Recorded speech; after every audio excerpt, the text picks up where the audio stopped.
Imagine walking through your city one morning and seeing someone dancing in the street. At first it seems harmless. Maybe they're celebrating. Maybe they're drunk. But then they keep dancing. Hours pass. Then an entire day. They don't stop. They don't sleep. They don't eat. And soon others begin dancing too.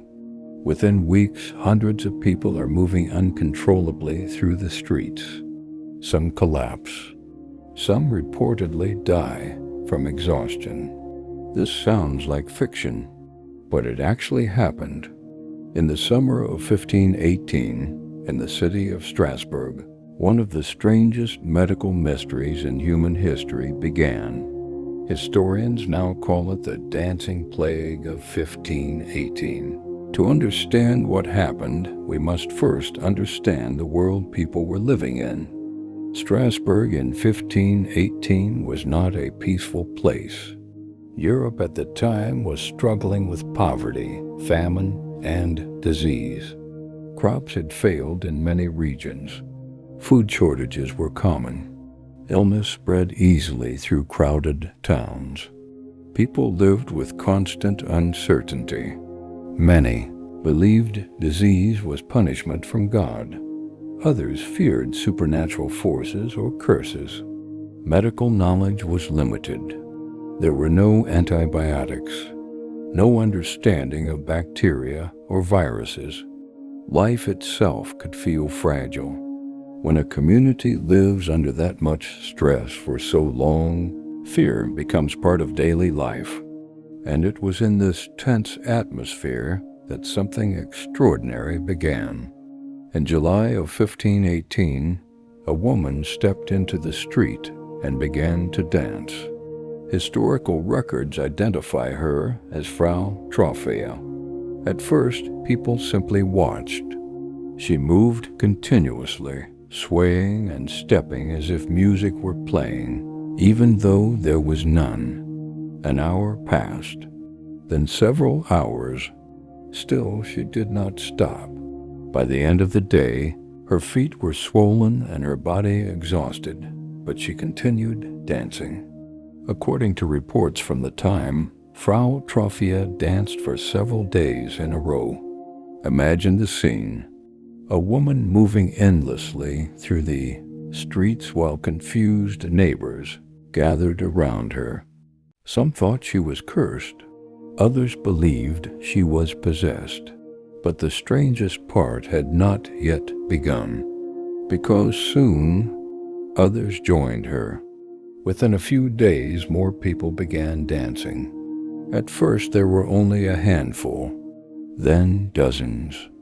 Within weeks, reports suggested hundreds of people were dancing through the city. The dancers did not appear joyful. Many looked distressed. Some cried while they danced. Others screamed in pain. Their bodies moved uncontrollably, as if they could not stop themselves. Witnesses described people collapsing from exhaustion, only to stand up and continue dancing again. Historical accounts suggest that several dancers may have died from strokes, heart attacks, or extreme fatigue. The streets of Strasbourg had turned into something surreal, not a celebration, not a festival, but a strange and terrifying outbreak. City leaders had no idea how to stop it, so they turned to the medical theories of the time. Doctors believed the dancers suffered from something called hot blood. According to this theory, the only way to cure them was to let the dancing continue until the sickness burned itself out. So the authorities made an unbelievable decision. Instead of stopping the dancers, they encouraged them. Musicians were hired, stages were built. People were told to keep dancing until they recovered. Imagine that. A medical crisis turned into a public spectacle. But instead of helping, the outbreak seemed to grow. More people joined. More bodies collapsed. Eventually, officials realized their mistake. The music was stopped, and the dancers were taken away from the city. More than 500 years later, historians still debate what really happened. One possible explanation is ergot poisoning. Ergot is a fungus that grows on rye, a grain commonly used to make bread in medieval Europe. The fungus produces chemicals that can cause hallucinations, muscle spasms, and strange physical behavior.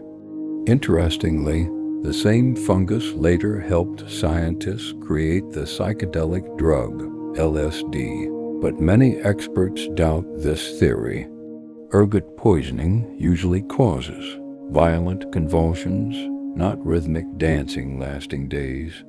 Another explanation is mass psychogenic illness, sometimes called mass hysteria.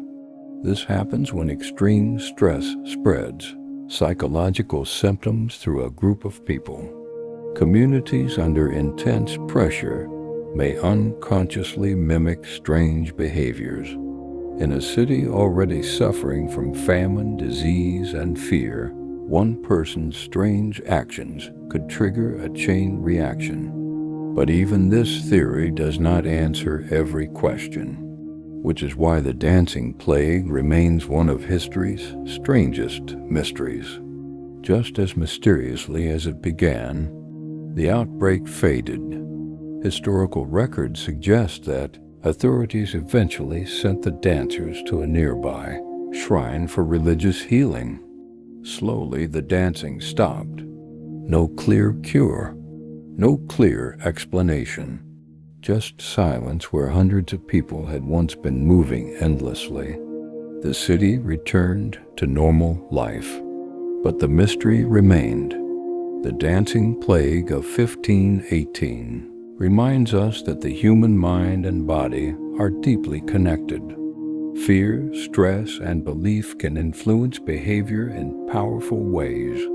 But one question still lingers. If stress and fear once caused hundreds of people to lose control at the same time, could something like this happen again today?